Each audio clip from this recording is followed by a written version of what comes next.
اهدنا الصراط المستقيم صراط الذين أنعمت عليهم غير المغضوب عليهم ولا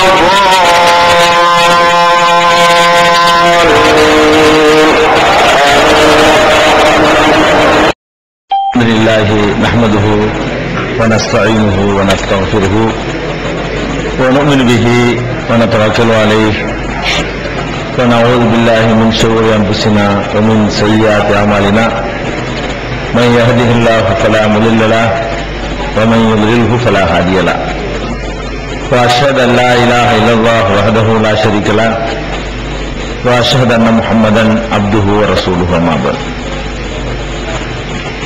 கண்ணியத்திற்குரிய எல்லாம் வல்ல அல்லாஹ் ஜல்ல ஷானஹு தஆலாவின் நல்லடியார்களே, அல்லாஹுடைய பேரருளால் அவனுடைய மார்க்கத்தின் தனிச்சிறப்புகளை அறிந்து கொள்வதற்காக ஏற்பாடு செய்யப்பட்டிருக்கின்ற இந்த தொடர் நிகழ்ச்சியில நாம் எல்லாம் திரளாக குழுமி இருக்கிறோம்.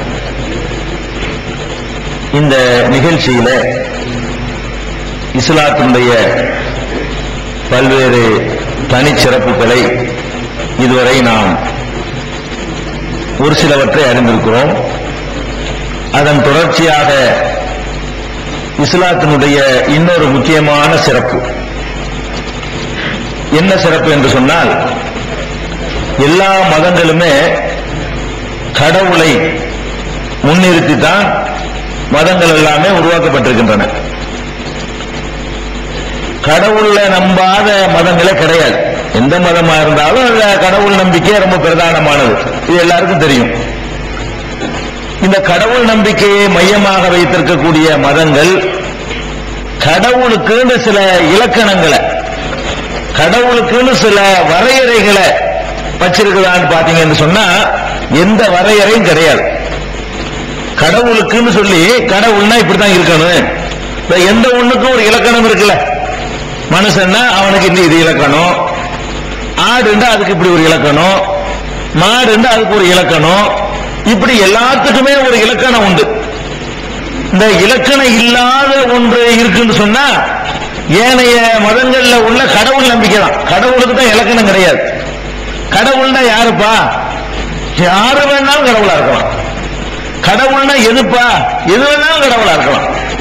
சூரியன் கடவுளா இருக்கலாம், சந்திரன் கடவுளா இருக்கலாம், கல்லு கடவுளா இருக்கலாம், மண்ணு கடவுளா இருக்கலாம், பன்றி கடவுளா இருக்கலாம், மூஞ்சீரு கடவுளா இருக்கலாம். கடவுளா எது வேணாலும் இருக்கலாம்.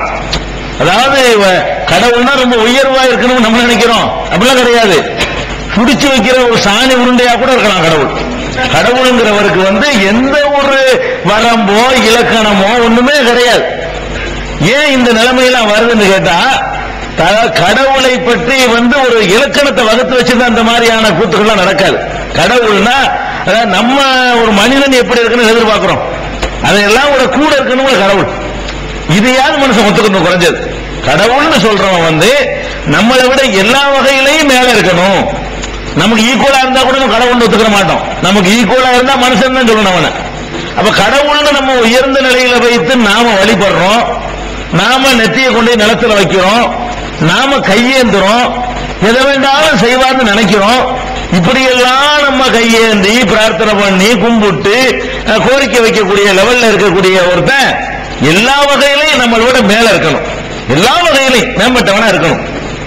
ஆனா உலகத்தில் உள்ள எந்த மதமுமே கடவுளுக்கு இந்த எல்லா வகையிலையும் மேம்பட்டு இருக்கணுங்கிற ஒத்துக்கிற மாட்டேங்கிறாங்க. தனக்கு நிகராக இருக்கணும்னு கூட ஒத்துக்கிற மாட்டேங்கிறான். இவனுக்கு ஆச்சுங்க கை இருக்குது, இவனுக்கு ஆச்சும் கால் இருக்குது, இவனாச்சும் ஓடுவான், ஆடுவான், பிடிக்குவான், நடக்குவான், எல்லாம் செய்வான். யாரே கும்பிடுறவன், வழிபடுறவன். யார போய் வழிபடுறானோ அதுக்கு ஓடவும் முடியாது, அதுக்கு நடக்கவும் கால் இருந்தா கூட நடக்கவும் முடியாது, வாய் மாதிரி ஒண்ணு செஞ்சு வச்சா கூட அதுக்கு பேசவும் முடியாது, திங்கவும் முடியாது, ஒரு கொசு உட்கார்ந்தா கூட விரட்டவும் முடியாது. இது மாதிரியான ஒரு நிலையில தான் கடவுள் இருந்தா பரவாயில்லை நினைக்கலாம். இது எல்லா மதங்களும் நீங்க பாக்குறீங்க. அப்ப இந்த கடவுள் விஷயத்துல தப்பு செய்யும் பொழுது என்னவாகுது? கடவுளை பற்றிய மரியாதை குறையுது, கடவுளை பற்றிய அச்சம் குறையுது, மனுஷனை ஏமாத்துற மாதிரி கடவுளை ஏமாத்துறான்னு நினைப்பு வருது. கடவுளுக்கு கொள்ளை அடிச்சுட்டு பாதியை கொண்டு உண்டியல்ல போட்டா கடவுள் மன்னிச்சிருவாரு, கொள்ளை அடிக்கலாம், கடவுளையும் லஞ்சம் கொடுத்து சரி கட்டிக்கலாம். இப்படிங்கிறதுலாம் வர்றது காரணம் என்ன? கடவுளுக்கு ஒரு இலக்கணத்தை, கடவுள்னு யாரை நீ கும்பிடுற, அவன் எப்படிப்பட்டவனா இருக்கணும், அதற்கான ஒரு பொண்ணு மாப்பிள்ளை பாக்குறது எவ்வளவு தகுதி பாக்குற. ஒரு மாப்பிள்ளைக்கு பொண்ணு தேடினாலும், ஒரு பொண்ணுக்கு மாப்பிள்ளையை தேடினாலும் இப்படி இப்படி இருக்கணும், அரசாங்க வேலையில் இருக்கணும், பொண்டாட்டி சோறு போடணும், சொந்த வீடு இருக்கணும், எவ்வளவு பாக்குற. ஒரு பொண்டாட்டி கல்யாணம் பண்றதுக்கு ஒரு புருஷனை தேர்ந்தெடுக்கிறதுக்கு இம்புடு சரத்துக்களை பாக்குறமே. அப்ப கலர் வரைக்கும் நல்லா இருக்கணும், சோற்று அழகா இருக்கணும். கடவுளுக்கு அதுவும் தேவையில்லை. இப்படி ரெண்டு பல்ல இப்படி நீட்டிட்டு பார்த்தாலே வெறுக்கிற மாதிரி இருக்கலாம், கவலையே கிடையாது. ஒரு மாப்பிள்ள ஒரு பொண்ணு வருது, மாப்பிள்ள பார்க்க வேண்டியிருக்கு, அவன் அறுவாள் கைமா இருந்தா பொண்ணு கொடுப்பீங்களா? கடவுள் இருக்கலாம் அப்படி, அறுவாளை வச்சுக்கிட்டு, ஈட்டியை வச்சுக்கிட்டு, அம்பு வச்சுக்கிட்டு, எல்லாம் கடவுள் எப்படி தான் இருந்துட்டு போறாரு. பார்க்கவே சகிக்காம இருக்கலாம். ஒரு மனுஷனுக்கு 5 விரலுக்கு பதில் 6 விரல் இருந்து அசிங்கமா இருக்குமோ, கடவுளுக்கு கையே 2 கை இருக்கலாம். அதை பத்தி கவலை. 4 கை இருந்தா நல்லா இருக்குமா? படத்துல பார்க்க வேண்டாம், நல்லா இருக்கலாம். பிராக்டிகலா ஒருத்தருக்கு 4 கை இருந்தா எப்படி இருக்கும்? அசிங்கமா இருக்குமா அழகா இருக்குமா? அது 4 கை இருந்து கற்பனை பண்ணி பாருங்க, அது அசிங்கம். அது இருந்தாலும் பரவாயில்லை. கடவுளுக்கு ஒரு மனுஷனுக்கு 1 தலைக்கு மேல 2 தலை இருந்தா சகிக்கலாது, 12 தலை 10 தலை 8 தலை. கடவுளுக்கு எந்த ஒரு மரியாதை கிடையாது. கடவுள்னா எப்படி வேணாலும் இருக்கலாம், குரங்கு மாதிரி இருக்கலாம், 10 தலை இருக்கலாம், 12 விரல் இருக்கலாம், 24 கால் இருக்கலாம், என்ன ஒரு கணக்கும் கிடையாது. பல்லு கோரப்பல் நீட்டிக்கிட்டு இருக்கலாம், கண்ணு பிரிஞ்சுக்கிட்டு வெளியே நிக்கலாம், வயிறு இப்படி முட்டிக்கிட்டு இருக்கலாம், என்ன ஒரு அழகோ எதுவுமே கிடையாதுங்க. கடவுளை இந்த மாதிரி ஆக்கி வச்சு விட்டாங்க எல்லா மார்க்கங்கள்ல. இஸ்லாம் என்ன சொல்லுது? கடவுளுக்கு இலக்கணம், பண்புல இலக்கணம், தன்மையில இலக்கணம், எல்லாத்திலையும் கடவுளுக்கு இலக்கணம். கடவுளுடைய அந்த அழகுத்தன்மைக்கு கூட இலக்கணம். என்ன அழகுத்தன்மை? கடவுளுங்கிறவன் ஒளிமயமானவன். கடவுளுக்கு கூட இலக்கணம் என்ன? கடவுள் ஒளிமயமானவனா. ஒளிமயம் என்ன அர்த்தம்? வெளிச்சம். கடவுளுங்கிற வெளிச்சமயமா இருப்பான். அல்லாஹ் நூறு சமாவாத்தி உள்ளார். கடவுளுங்கிறவன் வானம் பூமிகளுக்கெல்லாம் ஒளியா இருக்கணும், அவ்வளவு நினைச்சுக்கணும், அவ்வளவு பெரிய பிரகாசம். அந்த மாதிரி ஒளி வீசக்கூடியவன். அந்த ஒளியை தாங்க முடியாம மூசையாகி விடுகிறார். மூசா அலைஹிஸ்ஸலாம் கடவுள்கிட்ட கேட்கிறார், ரப்பி அரிணி கைபுத்தகையில் ரப்பி அரிணி அம்புரு இலைக்க, இறைவா உன்னை நான் பார்க்க வேண்டும், எனக்கு கொஞ்சம் காட்டு, உன்னை காட்டுன்னு கேட்கிறார் மூசா அலைஹிஸ்ஸலாம். அல்லாஹ் என்ன பண்றான்? லன் தரானி, என்னை உன்னால பார்க்க முடியாதுப்பா. நான் எதுக்கும் காட்சி தர மாட்டேங்கிறேன்னு சொன்னா அதை தாங்கக்கூடிய வலிமையில நீங்க எல்லாம் இல்ல. லன் தரானி, ஒரு நபியை பார்த்து அல்லாஹ் சொல்றான், உனக்கு பார்க்க முடியாது, சக்தி பெற மாட்டேன். வேணும்னா ஒண்ணு செய்ய, உலாக்கின் ஒவ்வொரு இலை ஜபல், அதுவும் அந்த மலையை பார், அந்த மலைக்கு நான் காட்சி தர்றேன், எதிர்த்தாப்புல இருக்கிற மலைக்கு என் ஒளியை காட்டுறேன். என் ஒளி பட்ட பிறகு அந்த மலை செதறி போகாம இருந்துச்சுன்னு சொன்னா நீ அப்புறமேல என்னை பார்க்கலாம். தரானி, அந்த மலை அதே இடத்தில் நின்று விடுமானால் அப்புறம் நீ என்னை பார்க்கலாம். அல்லாஹ் பலம்மா தஜல்லா ரப்புஹூலில் ஜபல், குர்ஆன் வசனம், இதெல்லாம் கதை இல்ல. பலம்மா தஜல்லா ரப்புஹூலில் ஜபல், இறைவன் தன்னுடைய காட்சியை மலைக்கு காட்டிய பொழுது ஜஅலஹு தக்கா, அதை தூள் தூளாக ஆக்கி வைத்தான். ஹர்ர மூசா சைகா, மூசா மூர்ச்சையாகி கீழே விழுந்தார். அல்லாஹ் சொல்லி காட்டுறான். அப்ப எதுக்கு நான் சொல்றேன்னு கேட்டா, அல்லாஹ்ங்கிறவனை நம்ம பார்க்காம இருக்கிறதுக்கு முடியாதுக்கு அந்த ஒளி அன்பான பிரகாசம், அந்த பிரகாசத்தை பார்க்க முடியாது. அதே நேரத்தில் அதை பார்க்கக்கூடிய ஒரு அம்சத்தையும் அல்லாஹ் தருவான் மறுமையில. இந்த கண்ணுக்கு அந்த சக்தி இல்லை. மறுமை நாளில் திரும்ப எழுப்பும் பொழுது எல்லாரும் இறைவனை பார்க்க முடியும். அந்த கண்களுக்கு இறைவனை பார்க்கக்கூடிய அந்த ஒளியை தாங்கக்கூடிய அளவுக்கு அந்த ஒரு பார்வையுடைய சக்தியை கூட தருவான். ஏன்னா வேற மாதிரி தான் நம்ம எழுப்பப்பட போறோம். நிறைய பலவீனங்கள் இல்லாம மறுமையில எழுப்பப்படுவோம். இப்ப இருக்கிற பலவீனங்கள்ல நிறைய பலவீனம் நமக்கு இருக்காது அந்த மறுமை வாழ்க்கையில. அந்த பலவீனங்கள் இல்லாம இருக்கிற நேரத்துல இறைவனை பார்க்க முடியும். உஜூஹுன் யௌமையின் நாலிரத்துன் இலா ரப்பிஹா நாலிரா, அன்றைய தினத்துல இறைவனை சில முகங்கள் பார்த்து கொண்டிருக்கும் இருக்குது. அந்த பார்க்கும் பொழுது எப்படி இருக்கும் தெரியுமா? அதுதான் கவனிக்கணும். அதாவது இறைவன் அழகானவன் நான் சொல்ல வர்றேன். உலகத்தில் உள்ள எல்லா மார்க்கங்களும் கடவுள் அசிங்கமானவனா, அவனை விட அசிங்கமா இருக்குது கடவுள். இவன் யாரை போய் கும்பிடுறான போது அழகா இருக்கணுமா இல்லையா? கடவுள்ங்கிறவன் நம்மளுக்கு எல்லாம் அழகு தர்றவன், எல்லாத்தையும் அழகா படைச்சிருக்கிறவன். அகசன தகுதியுங்கிறான், மனிதன் அழகான வடிவத்தில் படைச்சிருக்கிறான். ஒமன் அகசன மினல்லாஹி சிபுகா, எனக்கு மேல வர்ணம் தீட்டவன் எவன்டா இருக்கிறான்? வர்ணம் அடிக்கிறவன் வர்ணம், நான் அடிக்கிற வர்ணத்துக்கு மிஞ்சி வர்ணம் அடிக்கிறவன் எவனாச்சும் இருக்கிறானான்னு கேட்கறான். ஏன்னா அல்லாஹ் அடிக்கிற வர்ணத்தை நீங்க பாக்குறீங்க, மயில பாக்குறீங்க, அல்லாஹ் தான் வர்ணம் அடிச்சு வச்சுக்கிறான். மயில் இறங்க போய் பாருங்க, அல்லாஹ் அடிக்கிற கலர் எப்படி இருக்குது, எந்த ஓவியனுக்கு அடிக்க முடியாது. அப்படி அருமையா செலக்ட் பண்ணி வானவில்ல கலர் கொடுக்கணும் அல்லாஹ். வானவில்ல பாக்குறீங்களா இல்லையா? அப்படி வர்ணம் தீட்டுறவன் ரப்புல் ஆலமீன். அப்ப இப்படி உலகத்துக்கெல்லாம் அழக அறிவாரி வழங்குறவன் அவன் அசிங்கமா இருக்கலாமா? வயிற்று துருத்திக்கிட்டு, பல்ல நிறுத்திக்கிட்டு, கண்ணத்தை பிரிக்கிக்கிட்டு, இதெல்லாம் கடவுளுக்கு லாயக்கு பெறுமா? அப்ப ரசூல் ஸல்லல்லாஹு அலைஹி வஸல்லம் சொல்றாங்க, நோன்பாளிக்கு ரெண்டு மகிழ்ச்சி இருக்குது, அதை விளங்கிக்கலாம் நீங்க. ஒண்ணு உலகத்துல கிடைக்கிற மகிழ்ச்சி. என்ன மகிழ்ச்சி? நோன்பு திறக்கும் போது கிடைக்குது பாருங்க மகிழ்ச்சி, எவ்வளவு சந்தோஷமா இருக்குது. நோன்ப பட்னியா இருந்துட்டு அந்த ஒரு பேர்ச்சம்பழம் உள்ள போகும்போது அதுக்கு ஒரு தனி சந்தோஷம் தான்.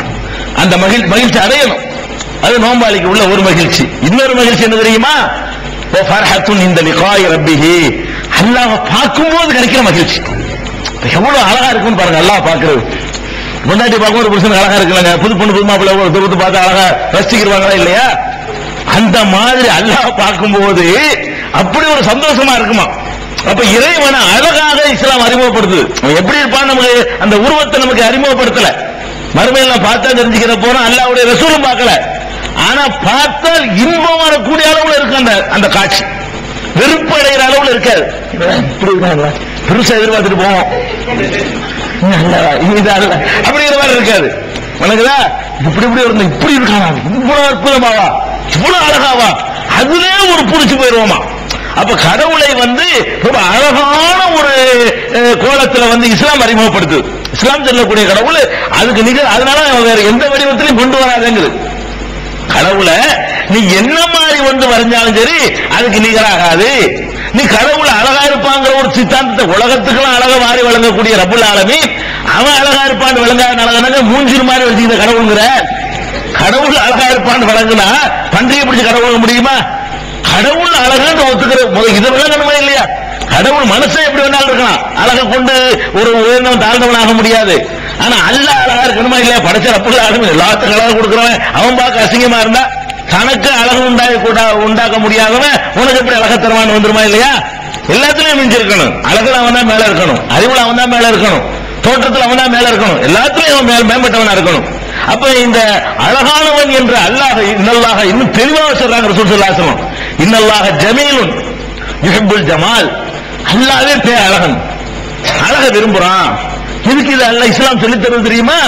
கடவுள்னு சொல்லி கண்ட மாதிரி கற்பனை பண்ணி வரைஞ்சு நாசமாய் போயிடுறது. கடவுளுக்கு உள்ள அழகுக்கு நிகர அந்த மாதிரி அழகு கிடையாதுப்பா அப்படின்னு சொல்லும் போது நீ உருவத்துல வடிக்க மாட்ட, என்னத்தை வடிச்சாலும் அந்த அழகை கொண்டு வர முடியாது அப்படின்னு சொல்லக்கூடிய ஒரு மார்க்க கடவுளுக்கு அற்புதமான ஒரு இலக்கணம் அழகன். கடவுளுங்கிறவன் அழகன் என்ற ஒரு இலக்கணத்தை இஸ்லாம் அழகா சொல்லுது. இப்படி எந்த மார்க்கும் கடவுளுக்கு இந்த இலக்கணத்தை என்ன செய்யல, சொல்லல. சரி, அந்த கடவுளுடைய அந்த தோற்றம் அழகோடு நின்றுகிடுச்சா? இல்ல. ஒவ்வொரு தன்மைகளையும் துல்லியமா புடிச்சு ஒவ்வொரு தன்மையும் விழாவாரியா சொல்லுது.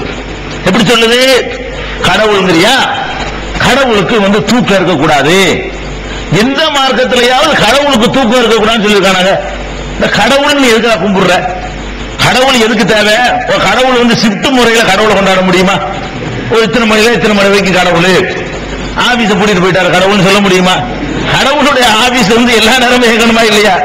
கடவுள் வச்சிருக்கிற ஆபீஸ் அதுக்கு ஒரு முறை வச்சு தொழிலாளர் தினத்துல மேத்தின வச்ச மாதிரி 8 மணி நேரம் தான் கடவுள் வேலை பார்க்குவாரு.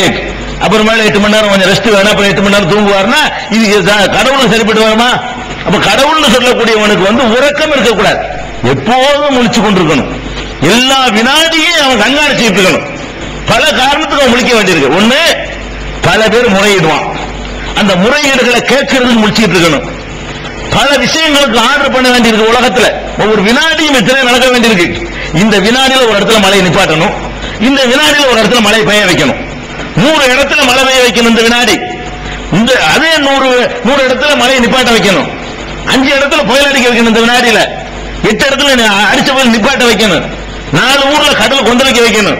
இப்படி ஒரு வினாடியில லட்சமே கட்டளை போட வேண்டியிருக்கு. ஒரு வினாடி நேரத்தில் லட்சக்கணக்கான உத்தரவுகளை எவன் சாவணும், எவன் சாவக்கூடாது, எவன் நோய் போகணும், எவன் ஆக்சிடென்ட்ல மண்டைய போடணும், எவன் ஆஸ்பத்திரியில் போய் சாவணும், எல்லாம் ஆர்டர் போட்டுட்டே இருக்கணும். குள்ளையோவின் ஹோபிஷான் ஒவ்வொரு நாளும் அவனுக்கு வேலை இருந்துகிட்டே இருக்குது. ஒவ்வொரு நாளும் வேலையிலேயே 24 hours ஒர்க் பண்ணக்கூடியவன் அல்லாஹ் ரப்பல் ஆலமீன் மட்டும்தான். அப்ப தூங்கக்கூடாதுன்னு இஸ்லாம் சொல்லுது. இத்தனை மார்க்கங்களை பார்க்கிறோம். கடவுள்னு ஒருத்தனை ஒத்துக்கிட்டு அவர் தூங்கிட்டு இருக்காரு, இப்ப ரெஸ்ட்ல இருக்காரு, ஓய்வுல இருக்கிறாரு, அவர் திருப்பார் கடல்ல தூங்கிட்டு இருக்கிறாரு. அப்படி திருப்பார் கடலில் பள்ளி கொண்டாயே ஸ்ரீமன் நாராயணா பாட்டெல்லாம் படிக்கிறான். திருப்பார் கடல்ல பள்ளி கொண்டுறத தூங்குறது, கடல்ல போய் அங்க பாய வச்சு தூங்கிட்டு இருக்கிறாரு அப்படிங்கிறது. ஒவ்வொரு நாளும் காலையில வந்து அதை எழுப்புறதுக்குன்னு சுப்ரபாதம்னு பாட்டு, அதை படிச்சதான் அது கடவுள் வந்து எந்திரிப்பாரு. அந்த மாதிரியான எழுப்பி விட்டு கோரிக்கை வைக்க வேண்டியிருக்கு. நம்ம போய் கடவுளை எழுப்பி விட்டு காவலை திருடுன்றது காப்பாத்துறது ஒருத்தர் காவலுக்கு போட்டா அவனை எழுப்பி விட்டு காவல் காக்க வைக்க வேண்டியிருக்கு. அந்த மாதிரி கதை. அப்ப எதுக்கு இதை சொல்றோம்னு கேட்டா, இஸ்லாத்துல பாருங்க நம்மளுடைய மான மரியாதையை காப்பாத்துற மாதிரி நம்மளை எவனு கிண்டல் பண்ண முடியும். நம்மளுக்கு ஒரு பாக்கியத்தை எல்லாம் தந்திருக்கான் அந்த மார்க்கத்தை, எவனு கிண்டல் பண்ண இயலாது. இந்த மாதிரி ஒருத்த மாதிரி ஒன்று பேச முடியுமா உங்கள? ஒண்ணும் பண்ண இயலாது. அவ்வளவு அற்புதமான ஒரு தத்துவத்தை சொல்லி கடவுள் தூங்க மாட்டாரு. லா தஅஹுதுஹு சினத்துன் வலா நௌமுன். கடவுளுக்கு வந்து அசதியோ தூக்கமும் கிடையாது. இப்படி அறவுரையான தூக்கம் இருக்க அந்த அற தூக்கமும் கிடையாது, முழுசு அசந்து தூக்கம் இருக்க அதுவும் கிடையாது. இப்படி எந்த மார்க்கத்திலாவது சொல்லப்பட்டிருக்குதா? சொல்லி இருந்தா எல்லா நேரத்தும் கடவுளை பயந்து நடப்பான. கடவுள் தூங்குறான்னு நினைச்சுக்கிட்டு ராத்திரில கொள்ளடிக்கலாமே. கடவுள் முடிச்சுக்கிட்டு இருக்கும்போது பார்த்துக்கிடுவோம், சுப்ரபாதம் பாடுற வரைக்கும் நம்ம பாட்டு கொள்ளடிப்போம், அவர் முடிச்சவன நம்ம சுதாரிச்சுக்கிறோம், கொள்ளடிக்காம இருப்போம், ஏமாத்தி போடலாம் நினைப்போமா இல்லையா? எல்லா நேரம் முடிச்சுக்கிட்டு இருக்கிற கடவுளா இருக்கணுமா இல்லையா? அப்ப கடவுளுங்கிறவனுக்கு தூக்கம் இல்ல, கடவுளுக்கு தேவை. பாருங்களேன், எந்த கடவுள் தேவையில்லாத கடவுள்? எந்த மார்க்கத்தில் உள்ள கடவுளுக்கு தேவையில்லை? எல்லா மார்க்கங்கள்லையும் கடவுளுக்கு தேவை. தேங்காய் தேவை, பழம் தேவை, பூ தேவை, மெழுகுவத்தி தேவை, உண்டியல் தேவை, அதுல காணிக்க தேவை, எண்ணெய் தேவை, பால் தேவை, அபிஷேகம் தேவை, அது தேவை, இது தேவை, என்னென்னமோ தேவை. வாசம் தேவை, வாசம் அவருக்கு நம்ம அத்தனை பூசுற மாதிரி அவருக்கு தான் அந்த வாசத்தெல்லாம் காட்ட வேண்டியிருக்கு. அவருக்கு வாசம் தேவை, என்னென்னமோ தேவை. இப்படி பொண்டாட்டியே தேவை கடவுளுக்கு. பக்கத்துல பொண்டாட்டி புத்தகம் நிப்பாட்டி வைக்கிற கடவுள்லாம் உண்டு. அப்ப கடவுளுக்கு பொண்டாட்டி தேவை, கடவுளுக்கு புல்ல தேவை, கடவுளுக்கு உணவு தேவை, கடவுளுக்கு என்னென்ன நமக்கு தேவை இருக்கோ, நமக்கு என்னென்ன தேவை இருக்குதோ அவ்வளவும் அவருக்கும் தேவை. இப்படித்தானே எல்லாரும் சொல்றாங்க. கடவுள்னு அப்படித்தானே அறிமுகப்படுத்துறாங்க. இதெல்லாம் தேவையா இருக்கக்கூடியவர் இப்படி கடவுளா இருப்பாரு.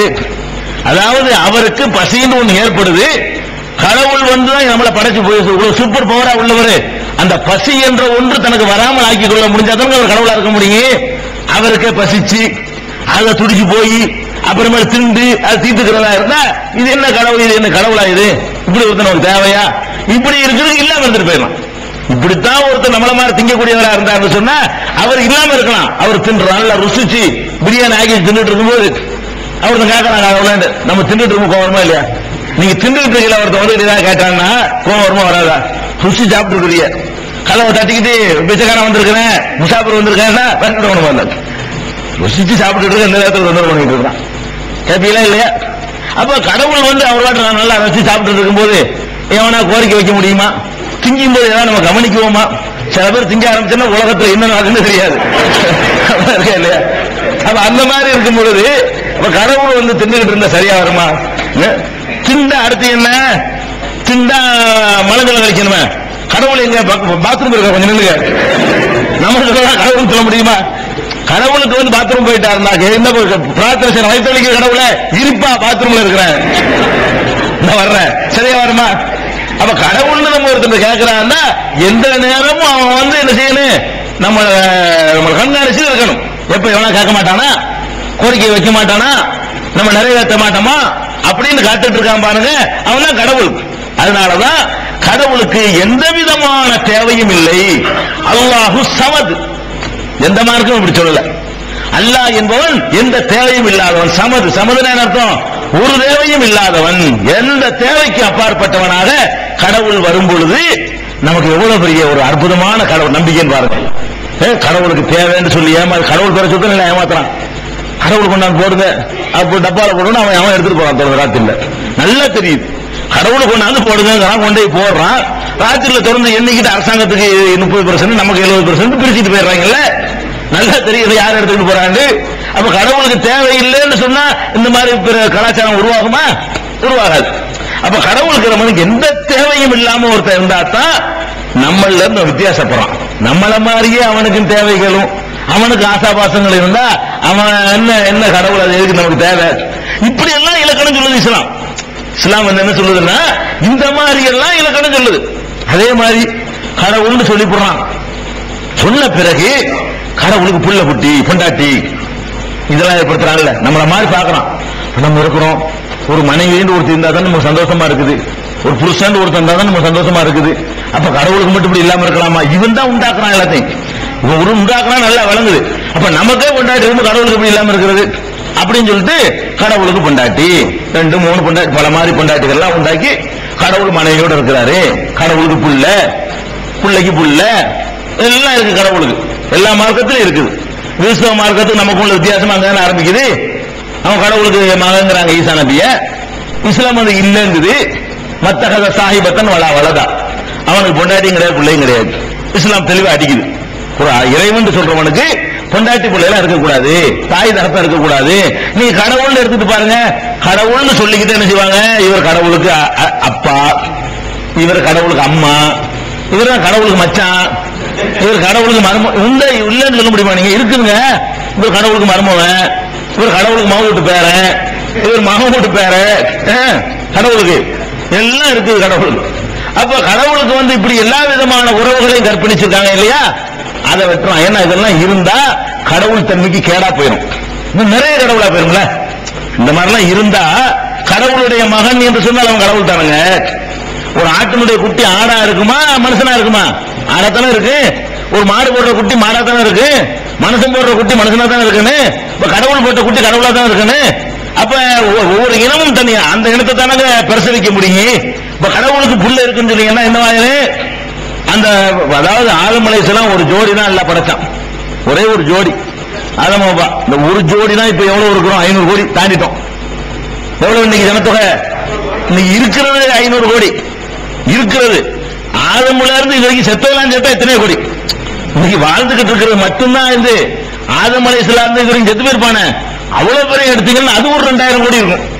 2500 கோடிக்கு மேல தாண்டி போச்சு மனிதனுடைய எண்ணிக்கை. அப்ப கடவுளால் படைக்கப்பட்ட இந்த மனுஷன் ஜோடிய 2500 கோடி உண்டாயிட்டா கடவுள் எத்தனை கடவுள் இருக்கும் உலகத்துல? அதுக்கு முந்தியில் அவர் இருக்காரு. அவருக்கு பிள்ளை, பிள்ளைக்கு பிள்ளை, அவருக்கு பிள்ளைக்கு பிள்ளை, மலடுலாம் இருக்க முடியாது கடவுளுக்கு. நம்மளா மலடு நாள் இருக்கும், அதுவும் இருக்காது. கடவுள் அவருக்கு மலட்டு தன்மை இருக்க முடியாது.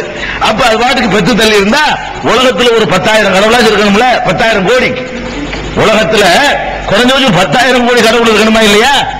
இது அறிவுக்கு பொருந்த மாட்டேங்குது. கடவுளுக்கு மகன் பொண்டாட்டி அப்ப இதெல்லாம் இது இல்லைங்கிறலாம் எளிது. கடவுள்னு சொல்றியா?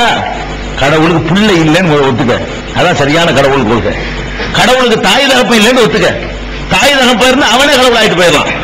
தாய் தகப்ப எப்ப கடவுளுக்கு இருக்கிறான்னு நீங்க சொல்றீங்களோ அப்ப இந்த கடவுளையே உண்டாக்குனவர் அவங்க 2 பேரும் ஆயிடுறாங்க. யார் இந்த கடவுளையே பெற்றெடுத்திருக்கிறாங்க அவங்க கடவுளை வந்துட்டு போயிடலாம். இப்படியே போயிட்டு இருந்தா கடைசியில் ஒண்ணு வந்து முடியும். அவன் தான் கடவுள். போ எவன் எல்லாத்துக்கும் சூத்திரதாரியாளன் அவன் தான் கடவுள், மற்றவன் இல்லைன்னு போ. ஒரு கடவுள் தானே கடைசியில் வரும். அதுதான் இஸ்லாம் சொல்லுது. லம் யலித் வலம் யூலத். அதுல இலக்கணம் பாருங்க. கடவுளுடைய அந்த தோற்றத்துக்கு இலக்கணம், கடவுளுடைய தன்மைக்கு இலக்கணம், கடவுளுடைய ஆற்றலுக்கு இலக்கணம். ஆற்றல் எந்த ஆற்றலை எடுத்துக்கொண்டாலும் சரி அதுக்கு ஒரு இலக்கணம். என்ன இலக்கணம்? என்னென்ன ஆற்றல் இருக்கு? மனுஷனை கேட்கிற ஆற்றல் இருக்கு, பார்க்கிற ஆற்றல் இருக்குது, பிடிக்கிற ஆற்றல் இருக்குது, எடுக்கிற ஆற்றல் இருக்குது. எல்லா ஆற்றல்களும் நமக்கு இருக்கிற மாதிரி கடவுளுக்கு இருக்குது. ஆனா அதுக்கு இலக்கணம் இருக்கு. எப்படி? எல்லாத்துலயும் மேல நீனும் பார்ப்ப கடவுளும் பார்ப்பான். கடவுள் பார்வை ஓம் பார்வையை விட மிஞ்சினது. எத்தனையோ 1000 மடங்கு கோடி மடங்கு மிஞ்சினது. நீ ஒரு நேரத்தில் ஒன்னதான் பார்க்க முடியும். 2 கண்ணு இருக்கிறனால 2 காட்சி பார்க்கவே முடியாது. அல்ல அப்படி வச்சிருக்காங்க. நமக்கு பலவீனத்தை பாருங்க.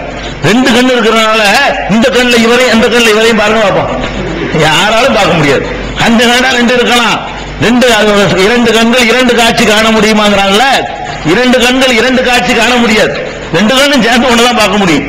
2 காது இருக்கனால இந்த காலை நீங்க சொல்லுங்க, இந்த காலை நீங்க சொல்லுங்க, கேட்க முடியுமா? 2 பேரும் பேச விட்டு இந்த காதுக்கு நீங்க சொல்லுங்க, இந்த காதுக்கு நீங்க சொல்லுங்க, கேட்க முடியுமா? 2 காது இருந்தாலும் ஒரு செய்தி தான் கேட்க முடியும். ஒரு நேரத்தில் ஒண்ணுதான் கேட்க முடியும். அவ்வளவு பலவீனமாக நம்ம கேட்கிறோம், நம்ம பார்க்கிறோம், அவ்வளவு பலவீனமா பார்க்கிறோம். கிட்ட இருந்தா தான் பார்க்க முடியும். கிட்ட இருந்தாலும் இருக்கிற எல்லா இடத்துலையும் பார்த்துட முடியாது. கிட்ட இருக்கிற பார்த்துக்கிட்டு இருக்கிறேன், திடீர்னு அன்னைக்கு மாதிரி கரண்ட் போயிடுச்சு, யாரையும் நான் பார்க்க முடியுமா? இங்க இருக்கிற யாரையும் நான் பார்க்க முடியும்? கிட்ட போச்சுன்னா அப்ப பார்க்கறதுக்கு கிட்ட இருந்தா மட்டும் பார்க்க இயலாது, அங்க வெளிச்சமும் இருக்கணும், கிட்டையும் இருக்கணும், வெளிச்சமும் இருக்கணும், தடையும் இருக்கக்கூடாது. இப்படி ஏராளமான கண்டிஷன். ரொம்ப கிட்ட இருந்திருக்கூடாது. இப்படி ஒன்று ஒட்டிக்கிட்டான் ஒருத்தன், ஏன் தெரியுமா உங்களுக்கு? வந்து இப்படி வேணா கிட்ட கண்ணில் ஒண்ணா ஒட்டி என்னன்னு கேட்கலாம். ₹1 நோட்டை வச்சுக்கிட்டு கண்ணில் ஒண்ணா அப்படி ஒட்டிட்டு தெரியுது, இது என்ன சொல்ல முடியுமா? ரொம்ப கிட்ட இருந்தாலும் பார்க்க இயலாது, அது ஒரு தூரத்தில் இருக்கணும். இப்படி கிட்ட கொண்டு வச்சா என்னன்னு தெரியாது. அப்ப கிட்ட இருந்தாலும் பார்க்க இயலாது, தூரமா போனாலும் பார்க்க இயலாது, கிட்ட இருந்தாலும் பார்க்க இயலாது. இப்படியான பலவீனம் நமக்கு. கடவுளுக்கு என்ன? எங்க இருந்தாலும் பார்ப்பான். எங்கேயோ அரசுல உட்கார்ந்து கொண்டு இங்க இதை பார்ப்பான், இதெல்லாம் தாண்டிக்கிட்டு பார்ப்பான். இந்த எது சில பேர் சவத்தை ஊடுருவி பார்க்க முடியும், சவத்தை ஊடுருவி பார்த்துட முடியுமா? இப்பெல்லாம் ஒரு காலத்துல கேட்டான், அட நீ கண்டுபிடிக்கிற கருவிக்கு பார்க்க முடியும், எலும்பை போய் பார்க்க முடியும், எக்ஸ்ரேக்கு பார்க்க முடியும்னா ஏன்டா ரப்பல் ஆலமீன் பார்க்க முடியும்? இவனுக்கு முடியுமா? இவன் கண்டுபிடிப்பானா? இவன் கண்டுபிடிக்கிற பொருளை கொண்டு எதை பார்ப்பானா? இதெல்லாம் தாண்டி உள்ள பார்க்கறான்லங்க. இதயத்துல சளி இருக்குதான்னு பாக்குறீங்கல்ல, அது என்ன ஒரு கேமரா ஒன்று நிப்பாட்டணும், அது பார்த்துட்டா இல்லையா? அப்ப அல்லாஹ் படைச்ச மனுஷன் இதை கண்டுபிடிக்கிற. இப்ப ஒண்ணு கண்டுபிடிச்சிருக்கான் முந்தா நாள், என்னது? சவத்துக்கு பின்னாடி உள்ளதை பாக்குறது, போலீஸுக்கு உதவக்கூடியது. போலீஸுக்காக வேண்டி கண்டுபிடிச்சிருக்காங்க. இன்னும் அமருக்கு வரல. எங்க பெர்லின்லயே அது ஒரு நாட்டில் போட்டிருக்கான் முந்தா நாள் பேப்பர்ல. அது என்ன செய்ய போறாங்க? அந்த செவத்துக்கு இந்த பக்கம் என்ன இருக்குன்னு பார்த்துக்கலாம். இங்க கேமரா கொண்டு வச்சீங்கன்னா இந்த சதைய ஊடுருவ மாதிரி செவத்தை ஊடுருவக்கூடிய அதுக்கு சில கதிர்களோட பாய்ச்சி அங்க எதிரி வர்றானா இல்லையா, எவனையும் இருக்கிறான், வீட்டுக்குள்ள எத்தனை பேர் மறைஞ்சு நிக்கிறான், எல்லாத்தையும் பார்த்துடலாம். அதை பீச்சு அடிச்சோம்னா அப்ப நீ பார்க்கிறன்னா ரப்பல் ஆலமீனுக்கு முடியாதா? அல்ல, அதெல்லாம் ப்ரூவ் பண்ணி காட்டுறான். எத்தனை தடைகள் போட்டிருக்க, 18 மாடி கட்டினாலும் சரி, அம்புட்டே ஊடுருவிட்டு வந்து பார்ப்பான், பார்க்க முடியும். அதுல ஒண்ணு ஆச்சரியப்படக்கூடாது. அப்ப அல்லாஹ்வுடைய பார்வை என்பது எந்த தடைகளுக்கு அப்பாற்பட்டது. எத்தனை லட்சம் பேர் பேசினாலும் அத்தனையும் கேட்கக்கூடியவன் அல்லாஹ். நம்ம கேட்க முடியும், ஒரு நேரத்தில் ஒண்ணுதான் கேட்க முடியும், ஒரு நேரத்தில் ஒண்ணுதான் கேட்க முடியும். அல்லாஹ் ஒரு நேரத்தில் கோடி பேர் பேசினாலும் கேட்குவான். இப்படி கடவுளுடைய கேட்கிற தன்மைக்கு லிமிட் இல்ல, பார்க்கிற தன்மைக்கு லிமிட் இல்லை. லிமிட் எல்லாம் தாண்டின பார்வை சக்தி. அது மாதிரி அவன் கொடுக்கிற வாரி வழங்குற வள்ளல் தன்மையில லிமிட் கிடையாது, அவனுடைய கருணையில லிமிட் கிடையாது, அவனுடைய அறிவுல ஞானத்துல லிமிட் கிடையாது, எல்லாத்திலையும் லிமிட் தானே. இப்படித்தான் நீ கடவுளை பார்க்கணும், தவிர உனக்கு ஈக்குவலா பார்த்தாத. லைஸ கமிஸ்லிஹி ஷைஉன் வலம் யகுல் லஹு குஃபுவன் அஹத், அவனுக்கு நிகரா யாரும் இல்ல. இப்படி ஒரு இலக்கணத்தை உலகத்துல யாரும் சொல்லல. எந்த மார்க்கமும் கடவுள்னு சொன்னா எல்லா வகையிலையும் நம்மளை விட வேறையா இருக்கணும், நமக்கு மேம்பட்டா இருக்கணும். எல்லா வகையிலையும் எந்த ஒரு வகையிலையாவது நம்ம போல இருக்கக்கூடாது. எந்த ஒரு வகையிலையாவது கடவுளுங்கிறவர் நம்மள மாதிரி இருக்கக்கூடாது. அதே மாதிரி இப்ப நம்ம உலகம் படைக்கப்பட்டு 50 லட்சம் வருஷம் ஆச்சுக்கிறான், விஞ்ஞான கணக்கு படி சொல்றான். அது அல்லாஹ்வுக்கு தான் தெரியும், எலும்பு கூட வச்சு அதை ஆய்வு பண்ணி எவ்வளவு வருஷம் ஆயிருக்கும் அப்படின்னு சொல்றான். இந்த 50 லட்சம் வருஷத்துக்கு முந்தைய அல்லாஹ் இருக்கிறான், ஆதமுக்கு முந்தைய அல்லாஹ் தான் படைக்கிறான். அப்ப அல்லாஹ்வுடைய வயசு எத்தனைன்னு பார்த்தா எத்தனை வயசு ஆயிருக்கு? அது 50 லட்சம் 1 கோடி வருஷம் ஆச்சு, அதுக்கு மேலேயே கூட இருக்கலாம், அது சொல்லவே முடியாது. அப்ப மனிதன்லாம் ஒரு முதுமை அடைகிறான், ஒரு குறிப்பிட்ட காலம் வரைக்கும். ஆனோன்னு செய்யுது, நேற்று போட்டு ஆட்டமெல்லாம் இன்னைக்கு போட முடியுமா? இன்னைக்கு இளைஞராருக்கு முறுக்கு, நரம்பு முறுக்கு இருக்குது, ஆடுவீங்க பாடுவீங்க. இன்னும் 20 வருஷம் ஆனா என்ன அவங்க இருக்கிறார்கள், முக்கால்வாசி பேர் 20 வருஷம் போட்டுமே, நிக்க முடியலங்க, குனிய முடியலங்க, நடக்க முடியலங்க. அதான் கதை. அப்படி ஆகுதா இல்லையா? அப்ப அல்லாஹ் கடவுளுக்கு இஸ்லாம் என்ன இலக்கம் சொல்லுது? முதுமையே கிடையாது.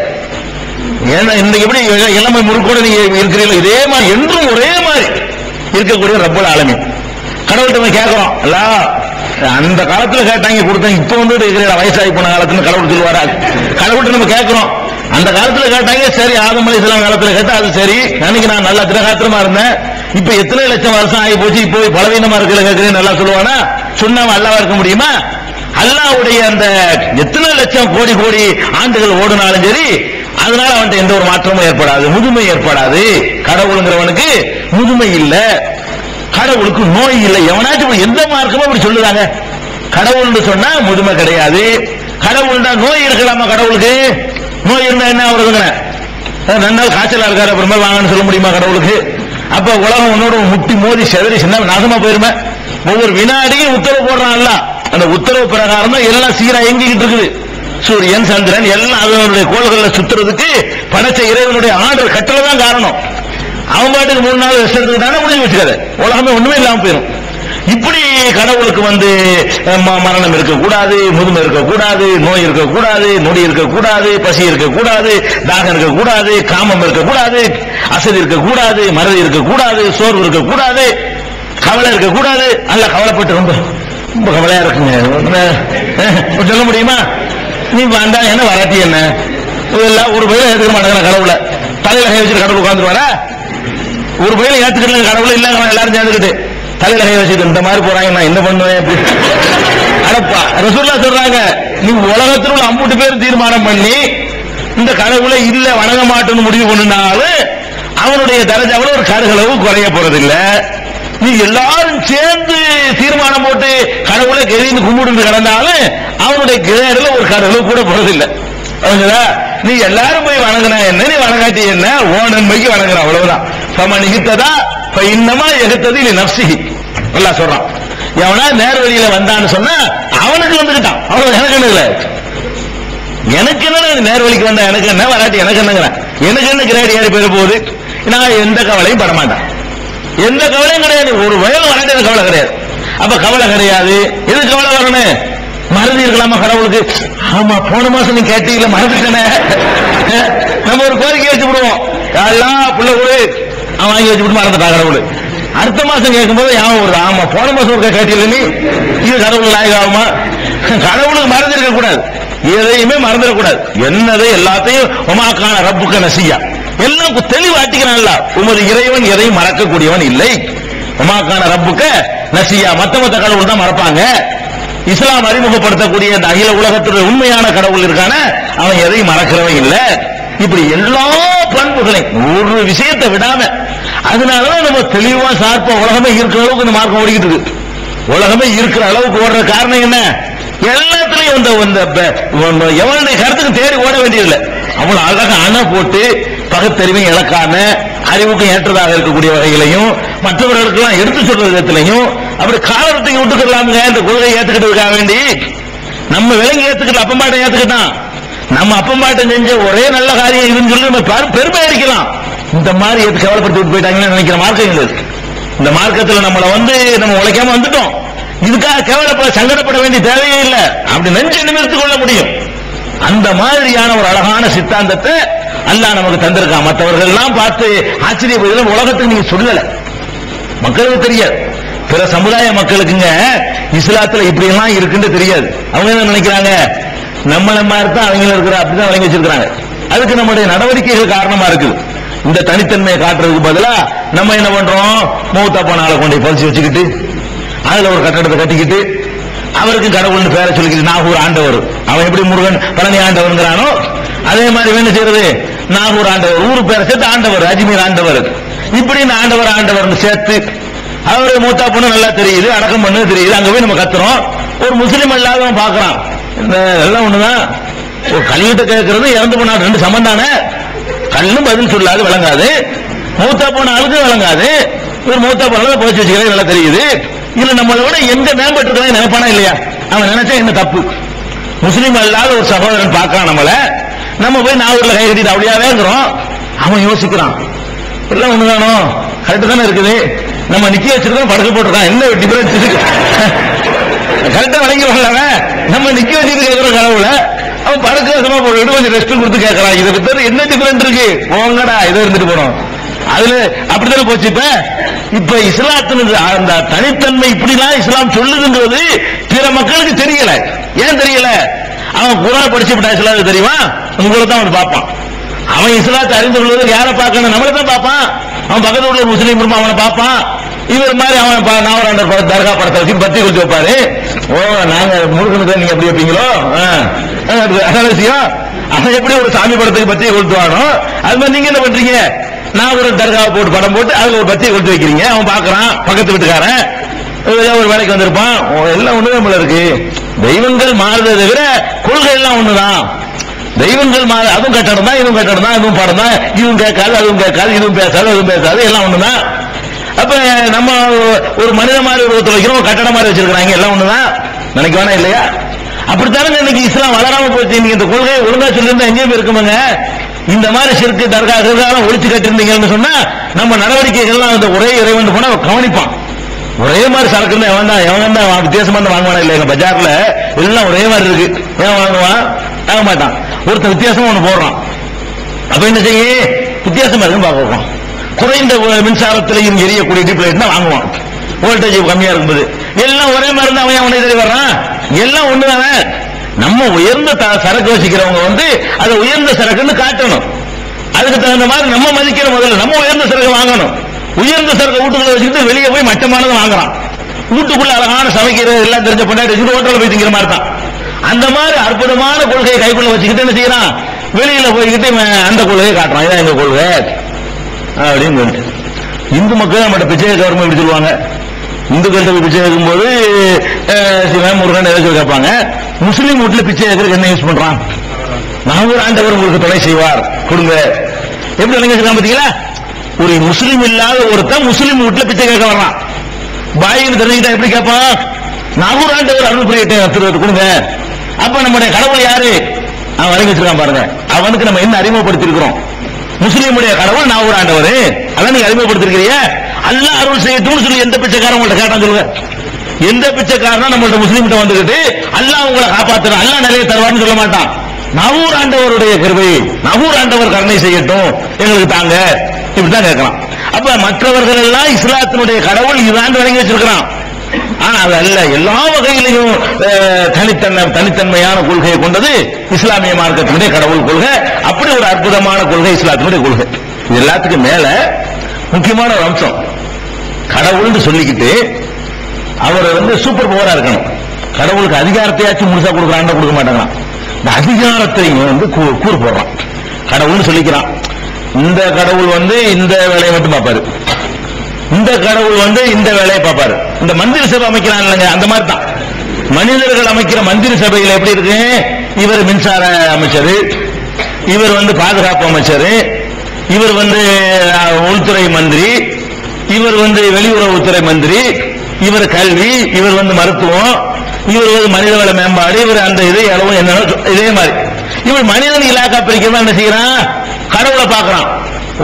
ஒரு கடவுளுக்கு இப்படி இந்த உலகத்தை நிர்வகிக்க முடியும் அவன் நினைக்கிறான். ஒரு ஆள் உட்கார்ந்து மட்டும் பார்க்க முடியுமா? சரிப்பட்டு வராத. ஒரு ஆள் உட்கார்ந்து பார்க்க முடியுது. இந்த மந்திரி சபை டிஸ்மிஸ் பண்ணிட்டு கவர்னர் ஆட்சியில் ஒருத்தர் தான் பார்க்கிறாரு. மனிதன்லயே இதெல்லாம் வேஸ்ட். இவங்களுக்கு திரும்ப சம்பளம் கொடுக்கிறது.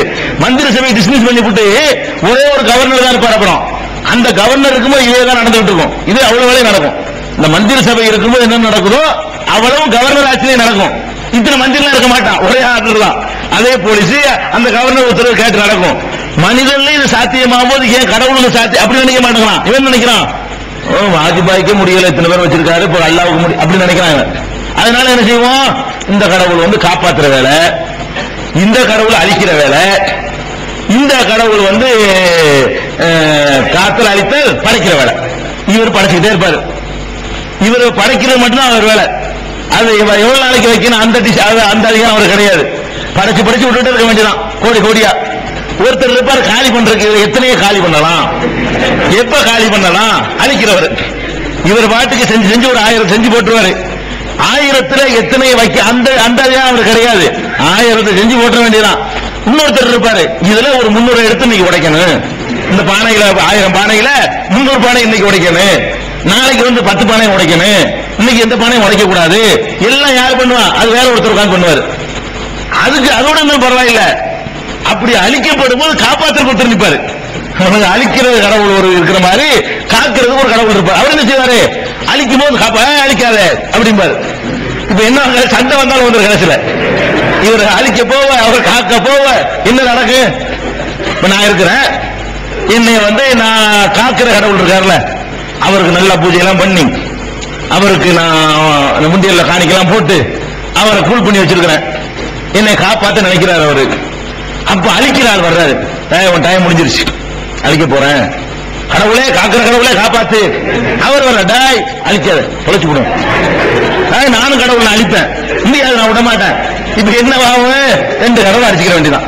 அழிக்கிற கடவுளை அழிக்க நினைக்குவாரு, அவர் கடவுளை அழிக்க நினைச்சு அழிஞ்சிடணும். கடவுள நினைக்கிறாரு, அவர் காக்கிற கடவுளை காப்பாத்த வர்றாரு. நான் காப்பாற்றப்படணும்.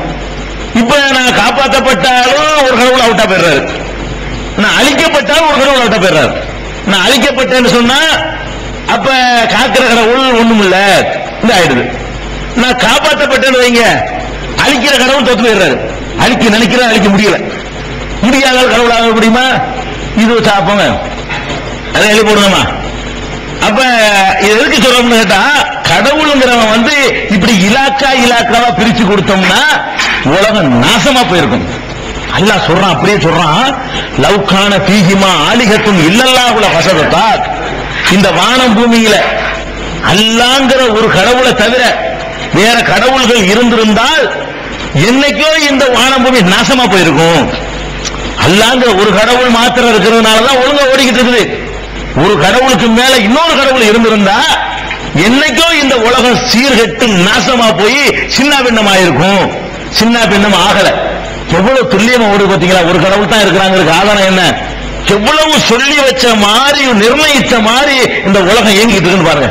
அது எந்த மாற்றமும் இல்லை பத்தியில. இத்தனை மணிக்கு உதிக்கும்னு இப்ப நோம்பு திறக்கிறதுக்கு ஒரு அட்டவணை போட்டு தந்திருக்கிறாங்க. 5:43 சூரியன் மறையும், 5:44 இன்னைக்கு சூரியன் மறையும், 5:45 இன்னைக்கு சூரியன் மறையும் சொல்றாங்க. அப்ப இது எப்படி சொல்ல முடிஞ்சு? இது எப்படி சொல்ல முடிஞ்சுன்னு அப்படி சிஸ்டமேட்டிக்கா இருக்கிறதுனால சொல்ல முடிஞ்சு. ஏருக்கு மாறாக சொல்ல இயலாது. ஒரே சீரா இயங்குறதுனாலதான் இன்னைக்கு இத்தனைக்கு தான் மறையும். அந்த வேகம், அந்த சுழற்சி, அந்த திசை எல்லாத்தையும் கணக்கு பண்ணி இத்தனைக்கு அது மறைஞ்சிரும், பூமியுடைய பார்வையில இருந்து எடுபட்டு போயிடும். இல்ல அதே மாதிரி எப்பவும் 5:43 இருக்காது, 6:43 வரைக்கும் போகுதுல சில மாசங்கள்ல. இப்பதான் 5:43 இருந்து ஆரம்பிக்குது, 42 இருந்து. இதே மாதிரி காலமெல்லாம் 5:42 இல்ல. அது ஒரு மாசம் 6:45 மகரிப் சொல்லுவோம். 7 மணிக்கெல்லாம் கூட சமயத்தில் என்ன செய்யும், 6:55 கூட மகரிப் வரும். அப்ப எந்தெந்த நாளில் எப்ப மறையும் சொல்லி இன்னைக்கு நம்ம கணிக்க முடியுதுன்னு சொன்னா இது சீரா இயங்குதா இல்லையா? உலகம் சீரா இயங்குது, ஒரே மாதிரி சிஸ்டமேட்டிக்கா இயங்குது. அதே மாதிரி கிரகணம் ஏற்படுதுங்கிறான். கரெக்டா ஏற்படுதா இல்லையா? 10 வருஷத்துக்கு பின்னாடி ஏற்படுற கிரகணத்தை இப்ப சொல்ல முடியும், இன்னைக்கு சொல்ல முடியும். விஞ்ஞானிகள் கணிச்சு இந்த வருஷத்துல 2009 இந்த ஊர்ல இத்தனை மணிக்கு சந்திர கிரகணம் ஏற்பட்டு இத்தனை மணிக்கு அது மறையும், விடுபடும். இது இன்னென்ன ஊர்கள்ல தெரியும், இன்னென்ன ஊர்கள்ல இவ்வளவு நேரத்துக்கு தெரியும், இவ்வளவு இன்னென்ன ஊர்கள்ல முழுசா இருக்கு, இன்னென்ன ஊர்ல பாதி கிரகணமா இருக்கு, இதையெல்லாம் சொல்றான். சொன்னபடி நடக்குது. 1000 வருஷத்துக்கு பிந்தி உள்ளதையும் சொல்லலாம். 1000 வருஷத்துக்கு 3000 இருக்க, 3000த்துல எப்ப கிரகணம் வரும்னு சொல்லலாம். நம்ம 3000த்துல இருக்க மாட்டோம், அதனால சொல்றது இல்ல. அதனால எவ்வளவு பசிக்கலாம், ஒரு 10 வருஷத்துக்கு எடுத்து பாருங்க, அதே மாதிரி இருக்கும், சொல்லி வச்ச மாதிரி இருக்கும். அப்ப எப்படி இவனால கணிக்க முடியுது துல்லியமா? சீரா இயங்குது. இந்த இயக்கம் வந்து அவ்வளவு துல்லியமா சீரா இருக்குது. இந்த சீரா இருக்கிறதுக்கு காரணம் என்ன சொல்றான்? அல்ல ஒருத்தர் இருக்கிறதாங்கிறான். 2 பேர் இருந்தா அவன் என்ன செய்வான்? இங்கிட்டு திருப்பட சொல்லு, என்ன இப்படி போயிட்டு இப்படி திருப்பு. அவன் ஒருத்தன் சொல்லுவான், இப்படித்தான் திருப்புவேன், அடிச்சு சாவணுமா இல்லையா? என்ன ஆகுங்கிற சூரியனை பிடிச்சி இங்கிட்டு இருக்க, அவன் அங்கிட்டு இருக்க, முட்டி மோதி உலகமே இல்லாம போயிடும். ஒரு வாட்டுக்கு ஒருத்தன் சொன்னா 2 முதலமைச்சர் இருந்தா ஒரு 4 உருப்படுமா? 2 பிரதமர் இருந்தா உருப்படுமா? துணை பிரதமர் போட்டு நாசமாக்கி விட்டாங்க. பாக்குறோம், ஈக்குவலா 2 பேர் கொண்டு வச்சா என்ன ஆகும்? ஒரு நாடு, ஒரு கம்பெனிக்கு 2 சமமான 2 முதலாளி இருந்தா என்ன ஆகும்? உனக்காச்சும் ஒருத்தர் கூடுதல் அதிகாரம் இருந்தா ஒழுங்கா போயிட்டு இருக்கும். சமமா ஈக்குவலா எல்லா வகையிலையும் 2 பேர் என்ன வேணாலும் செய்யலாம்னு சொல்லி போறாங்க, சொன்ன ஒண்ணு போயிடும். அப்ப ஒரு வீட்டுக்கு 2 முதலாளி இருக்க முடியாது, ஒரு கடைக்கு 2 முதலாளி இருக்க முடியாது, ஒரு நாட்டுக்கு 2 பிரதமர் இருக்க முடியாது. அப்ப உலகத்துக்கு மட்டும் 2 கடவுள் இருக்கலாமா? இப்படி இலாக்காக்கள் பிரிக்கிறான் பாருங்க, அதை போட்டு மிதிக்கிற இஸ்லாம். இலாக்காலாம் கிடையாது. எனக்கு என்ன பலவீனம்?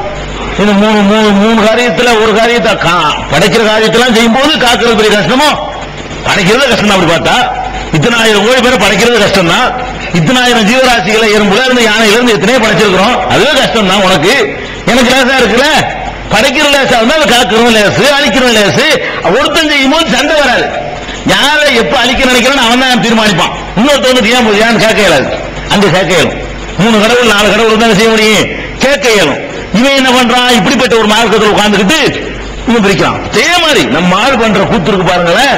இந்த நாகூர் பக்கம் தஞ்சாவூர் பக்கம் போனீங்கன்னா ஒவ்வொன்றுக்கும் ஒரு தர்கா வச்சிருக்கணும்.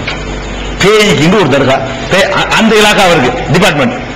அது மாதிரி விசா வெளிநாட்டுக்கு போறதுக்கு அதுக்கு ஒண்ணு இருக்குது. பேயின்னா ஏர்வாடிக்கு போ, அந்த டிபார்ட்மெண்ட் எல்லாம் யார்கிட்ட கொடுத்துட்டான்? அல்லாஹ்க்கு முடியல, நீ இந்த மந்திரி, பேய் மந்திரி, நீ அது மாதிரி நீ பிசாசு மந்திரி, நீ விசா மந்திரி, நீ அந்த மந்திரி கல்வி மந்திரின்னு சொல்லி பிரிச்சு கொடுத்த மாதிரி ஒவ்வொன்றுக்கும் ஒரு ஆள்கிட்ட போறாங்க. இந்த இதுக்கு அங்க போங்க, அதுக்கு இங்க போங்க, இதுக்கு அங்க போங்க, இதுக்கு அங்க போனா சரியா வரும், வயிற்று வலி தானே இருக்கு, நீங்க நாவூருக்கு போங்க சரியா வந்துடும் அப்படிமா. இப்படி ஒவ்வொன்றுக்கும் இலாக்கா பிரிக்கிறான். அப்ப நம்ம இலாக்கா கிடையாதுடா, எல்லாத்தையும் ஒருத்தந்து பார்க்க முடியும். கடவுளுங்கிறவன் பலவீனமானவன் கிடையாது. எத்தனை கோடி பணியை கொடுத்தாலும் அவனுக்கு செய்ய முடியும். அவனுக்கு ஒரு சிரமமும் கிடையாது. அப்ப அவன் சடைவு அடைய மாட்டான், சோர்வடைய மாட்டான். அப்படிப்பட்ட இறைவன் சொல்லி நம்பிக்கிட்ட நம்ம என்ன செய்யறோம்? இறைவன் செய்யறதுல பங்கு போட்டு எதுக்கு இந்த ஆட்கள் கொடுக்கணுங்கிற அந்த பேயை அல்லாவுக்கு வரட்ட முடியாதா? அந்த நோயை அல்லாவுக்கு தீர்க்க முடியாதா?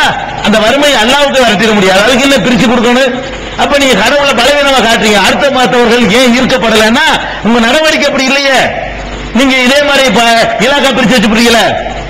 அதே மாதிரி இன்னொரு வகையான பிரிவு என்ன செய்வான்? கடவுளையே, கடவுள் சூப்பர் பவர் தான், அவன் பவர் தான். ஆனா ஒரு ஏரியாவுக்கு ஒரு கடவுள், ஒரு கடவுள், தமிழ் கடவுள், தமிழ்நாட்டை மட்டும் அவர் பார்ப்பாரு. அதுல உள்ள நல்லது கெட்டது எல்லாம் அவர் தான் பார்ப்பாரு. ஆனா அவர் முழு அதிகாரம் தான். உலகத்துக்கு பூரா அவருக்கு அதிகாரம் கிடையாது. இவர் தமிழ் கடவுள், இவர் மலையாள கடவுள், இவர் சிங்கள கடவுள், இவர் இந்திய கடவுள், அமெரிக்க கடவுள், இப்படின்னு இந்த நிலப்பரப்பு அல்லா பிரிச்சிருக்கான உருண்டையில் இருக்கா? அடே இந்த பூமியை அப்ப தமிழ் கடவுள் தமிழ்நாடு இருக்க இதை மட்டும் தனியா படைச்சுக்கணும் வச்சு சொல்லுவார். அதுல ஒவ்வொருத்தரும் தமிழ்நாடு ஒரு மேப்பில் வருது படம். இந்த மாதிரி ஒருத்தர் தயார் பண்ணிட்டு வந்து அவர் அதை உண்டாக்கி அதுல உள்ள மக்களை எல்லாம் அவர் உருவாக்கி இந்த வெற்றிடமா இருந்த பூமியில கொண்டாந்து நுழைச்சி அவர் ஃபிட் பண்ணாரா? அப்படின்னா அவருக்கு அந்த கடவுள்னு சொல்லு. அடே இந்த உருண்டை எவன் படைச்சான்? அதான் கேள்வி. நீ தமிழ மலையாளம் பிரிக்கிறீடா? அல்லாஹ் படைச்ச உருண்டை, பூமி உருண்டை. இந்த உருண்டைக்குள்ள தமிழ் மலையாளம் கிடையாது, எல்லாம் ஒரே உருண்டை தான். இந்த மொத்த உருண்டையை ஒருத்தன் படைச்சான். இந்த மொத்த உருண்டையை ஒருத்தன் படைச்சான். எவன் படைச்சான்? அவன் தான் கடவுள். அப்புறம் என்ன தமிழ் கடவுள், இங்கிலீஷ் கடவுள் இருக்கிற அகில உலகத்துக்கு அவன் தான் கடவுள். இந்த பூமியை எவன் படைச்சான ஒருத்தன் தான். சூரியன் இருக்கு, சூரியனை துண்டு துண்டா ஒரு இந்த பிச்சைக்காரன் வாந்தி எடுத்த மாதிரி துண்டு துண்டா ஒட்டு போட்டு வச்சிருக்காப்ப அப்படி கிடையாது இல்லைங்க. ஒரு கோல் தானுங்க. இவர் இத்தனை செஞ்சாரு, அவர் இவ்வளவு பெருசு செஞ்சாரு, கொண்டு சேர்த்து உருண்டையாக்கிட்டாங்க. அப்படியா? பல பேர் சேர்ந்து தயாரிப்பாங்க இல்லைங்க. இந்த ரெடிமேட் கடையில ஒருத்தன் காலரா தைக்குவான். அவன் காலர் மட்டும் வச்சுட்டு போல தச்சிட்டு இருப்பான். இன்னொருத்தன் இந்த கப்பு மட்டும் தைப்பான், இன்னொருத்தன் கை மட்டும் தைப்பான், ஒருத்தன் காஜா பட்டல் மட்டும் வச்சுட்டு இருப்பான், ஒருத்தன் இந்த இதை செய்வான், ஒருத்தன் இதை பண்ணுவான், ஒருத்தன் இதை பண்ணுவான். 10 பேர் உட்கார்ந்து சட்டை தயார் பண்ணுவாங்க. அப்படி நினைச்சுக்கிட்டாங்க. இந்த துண்டை இவர் செஞ்சாரு பூமியில, இந்த துண்டை அவர் செஞ்சாரு, இந்த துண்டை இவர் ரெடி பண்ணாரு, எல்லாம் ஒன்னா கூட ஒன்னா சேர்த்து முடிச்சு விட்டாங்க. அப்படியா?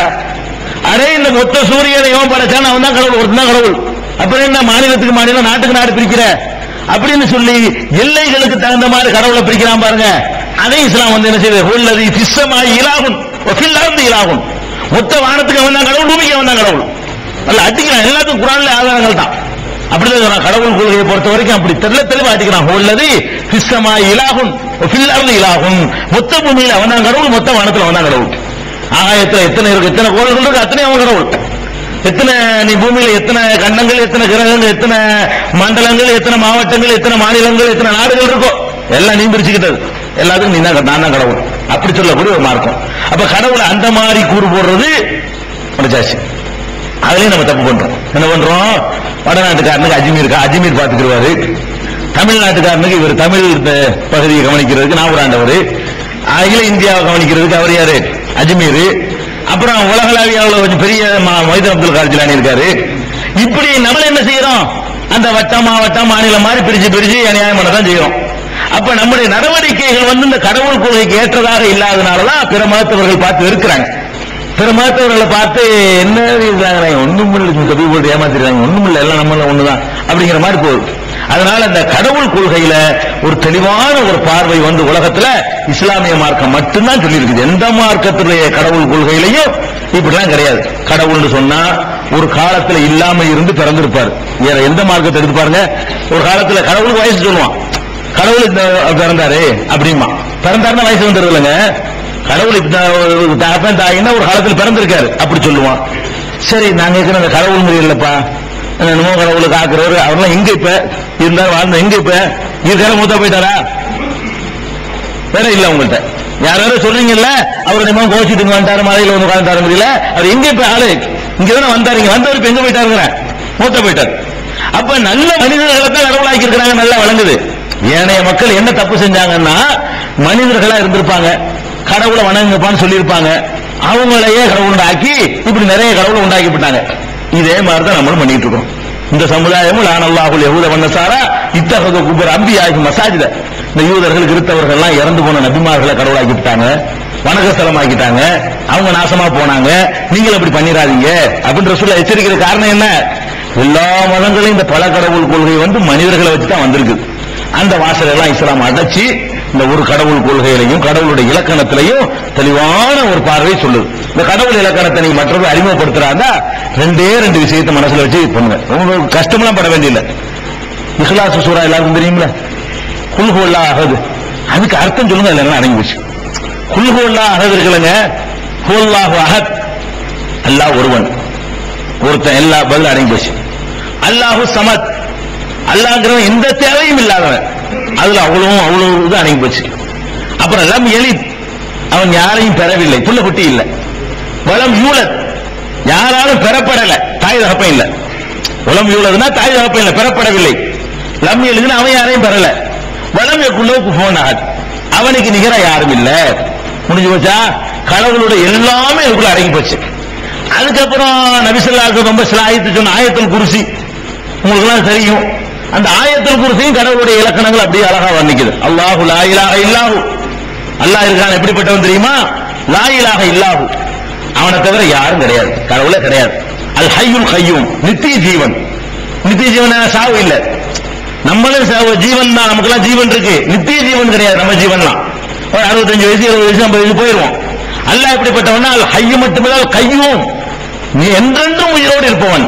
அல் ஹய்யுல் கய்யூம், எல்லா காலத்திலும் இருந்துகிட்டே இருக்கக்கூடியவன். லா தாகுதுஹு சினத்துன் வலா நௌமுன், அவனுக்கு அசதியோ தூக்கமோ கிடையாது. அசதியும் கிடையாது, தூக்கமும் கிடையாது. லஹு மா ஃபிஸ் ஸமாவாத்தி வ மா ஃபில் அர்த், வானம் பூமியில உள்ள எல்லாம் அவனுக்கு சொந்தமான பொருட்கள். நபியா இருந்தாலும் மலக்கா இருந்தாலும் அல்லாஹ்வுடைய வாரிசு கிடையாது யாருமே, எல்லாம் அவனுடைய உடைமைகள், அடிமைகள் எல்லாருமே.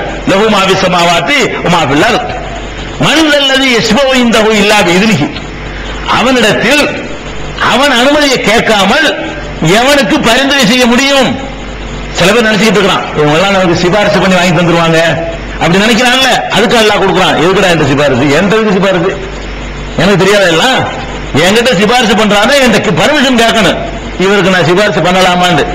நான் சரின்னு சொன்னா சும்மா பண்ண எனக்கு தெரியும், ஒரு ஃபார்மாலிட்டிக்காக நான் சரின்னு சொன்னா நீ பண்ணலாம் அப்படின்னு சொல்றான். மன் அல்லது யஸ்பவு இன்தஹு இல்லா பிஇذنஹி, என்னோட அனுமதியை கேட்காமல் என்னிடத்திலே பரிந்துரை செய்வோன் யார் இருக்கிறார்? யாரும் மா பைன ஐதீஹிம் வ மா கல்பஹும், முன்னாடி உள்ளதை அவன் அறிவான், பின்னாடி உள்ளதை அறிவான். அல்லாஹ்வுடைய தன்மை முன்னாடி இருக்கிறது தான் நமக்கு தெரியும், முன்னாடி இல்லாத அவ்வளவு இதெல்லாம் முன்னாடி இல்லை அத்தனை அவன் அறியக்கூடியவன். வலா யுஹீதுன பிஷைஇன் மின் இல்மிஹி, அவன் அறிந்திருக்கிற அந்த ஞானத்தை வேற எவரும் அறிந்து கொள்ள முடியாது. அல்லாஹ்வுக்கு தெரிஞ்சது யாருக்கும் தெரியாது. என் ஞானம் அளவுக்கு யாருக்கு ஞானம் இல்ல அப்படின்னு சொல்றான். வசிய குர்சியுஹு ஸமாவாத்தி வல் அர்த், அவன் அமர்ந்திருக்கிற அந்த ஆசனம் இருக்கிற குர்சி அது வானம் பூமிகளை எல்லாம் விட விசாலமானது. அல்லாஹ்வுடைய குர்சி இருக்குதே அது எவ்வளவு பெருசு? இந்த வானத்தை நீ பூமி எவ்வளவு பெருசு? பூமி எவ்வளவு பெருசுங்க? இதெல்லாம் தூசி. வானம் எவ்வளவு பெருசு? அதெல்லாம் தூசி. அதுக்கு மேல பிரம்மாண்டமான ஒரு சிம்மாசனத்தின் மீது நான் வீற்றிருக்கிறேன்.